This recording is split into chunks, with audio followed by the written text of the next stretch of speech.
ناظرین و سامعین کرام، السلام علیکم۔ کائنات اللہ تعالیٰ کی تخلیق ہے۔ اللہ تعالیٰ کی پیدا کی ہوئی اس کائنات میں بے شمار ستارے، سیارے اور سیارچے پائے جاتے ہیں جو اللہ تعالیٰ کے حکم سے اپنی منزل کی طرف رواں دواں ہیں۔ اس کائنات میں اللہ تعالیٰ نے زمین بنائی اور اس زمین پر انسان کو پیدا کیا اور انسان کی بقا کے لیے پانی اتارا۔ کیا اس کائنات کے علاوہ بھی کوئی اور کائنات موجود ہے؟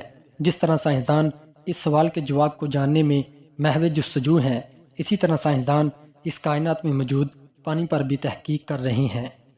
کیا زمین کے علاوہ بھی کائنات میں کہیں پانی موجود ہے؟ اگر موجود ہے تو کتنی مقدار میں؟ اس کا بہت سادہ سا جواب ہے کہ پانی ہائیڈروجن اور آکسیجن سے مل کر بنتا ہے۔ ہائیڈروجن اور آکسیجن ہماری کائنات کا ایک اہم حصہ ہے۔ جہاں بھی یہ گیسیں موجود ہوں گی اور ان گیسوں کو مطلوبہ ماحول میسر آئے گا تو ان سے پانی بن جائے گا۔ ہماری کائنات میں ہمیں بہت جگہ پانی مل چکا ہے۔ ہمارے نظام شمسی کے سیاروں کے پولز پر پانی برف کی حالت میں موجود ہے۔ مریخ اور ٹائٹن کے پولز پر ہمیں بھاری مقدار میں برف ملی ہے۔ 22 جولائی 2011 میں ایک فلکیاتی تحقیق سے یہ بات سامنے آئی ہے کہ کائنات کے ایک دور دراز علاقے کوازر کے قریب پانی کے بادل ملے ہیں اور ان بادلوں میں زمینی سمندروں کے مقابلے میں 140 کھرب گنا زیادہ پانی موجود ہے۔ جی ہاں، 140 کھرب گنا زیادہ پانی۔ زمین پر پانی کیسے پہنچا، یہ فلکیات میں ایک پہیلی ہے جس پر دو نظریات موجود ہیں۔ پہلے نظریے کے مطابق زمین بننے کے بعد زمین ہی پر ایسا ماحول پیدا ہوا کہ جس سے ہائیڈروجن اور آکسیجن کے ملاپ سے پانی بن گیا، جبکہ دوسرے نظریے کے مطابق خلا سے آنے والے شہابیوں پر کی گئی تحقیق سے پتہ چلا ہے کہ ان میں بھی پانی موجود ہوتا ہے۔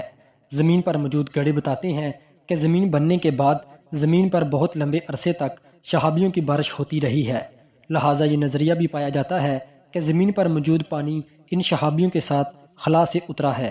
یہ دوسرا نظریہ زیادہ مضبوط ہے اور زیادہ اہل علم اسی کو مانتے ہیں۔ قرآن پاک جہاں بہت سے معاملات میں مختلف اشاروں کے ذریعے اپنے معجزات دکھاتا ہے، وہاں اس معاملے میں بھی قرآن پاک اس دوسرے نظریے کو سپورٹ کرتا ہے اور بتاتا ہے کہ زمین پر پانی شروع سے ہی موجود نہیں تھا، بلکہ پانی کو آسمان سے نازل کیا گیا ہے۔ اور قرآن یہ بات بیان کرنے کے بعد کہتا ہے کہ اس میں عقل والوں کے لیے نشانی ہے۔ بے شک اللہ تعالیٰ نے قرآن پاک کو ایک معجزہ بنایا ہے جس میں عقل والے اللہ تعالیٰ کی تخلیق میں غور و فکر کریں گے تو انہیں اللہ تعالیٰ کا ایک ایک قول اس کی تخلیق کے عین مطابق ملے گا۔ اگر کائنات کو تخلیق کرنے والا کوئی اور ہوتا اور قرآن نازل کرنے والا کوئی اور ہوتا تو یقیناً ان کے قول و فعل میں تضاد ہوتا، لیکن ایسا نہیں ہے۔ اللہ تعالیٰ نے جو کچھ بیان کیا ہے اور اسے عقل والوں کے لیے نشانیاں بنایا ہے، وہ ہمیشہ اس کے فعل کے عین مطابق پورا اترتا ہے، جو اس بات کا ثبوت ہے کہ اس قرآن کو نازل کرنے والا ہی حقیقی خالق کائنات ہے۔ اللہ تعالیٰ نے قرآن پاک میں ارشاد فرمایا ہے، اور ہم نے ایک معین مقدار کے ساتھ آسمان سے پانی نازل کیا اور پھر اسے زمین میں ٹھہرا دیا، اور بے شک ہم اسے اوپر لے جانے پر قادر ہیں۔ دوسری جگہ اللہ تعالیٰ ارشاد فرماتے ہیں، کیا تم نے نہیں دیکھا کہ اللہ نے آسمان سے پانی نازل کیا، پھر اسے زمین کے سوتوں میں پرو دیا، پھر وہ اس پانی سے مختلف رنگ کی کھیتیاں وجود میں لاتا ہے، پھر وہ کھیتیاں کھل اٹھتی ہیں، پھر تم انہیں زرد ہوتا دیکھتے ہو، پھر وہ انہیں ریزہ ریزہ کر دیتا ہے۔ یقیناً اس میں عقل والوں کے لیے نصیحت ہے۔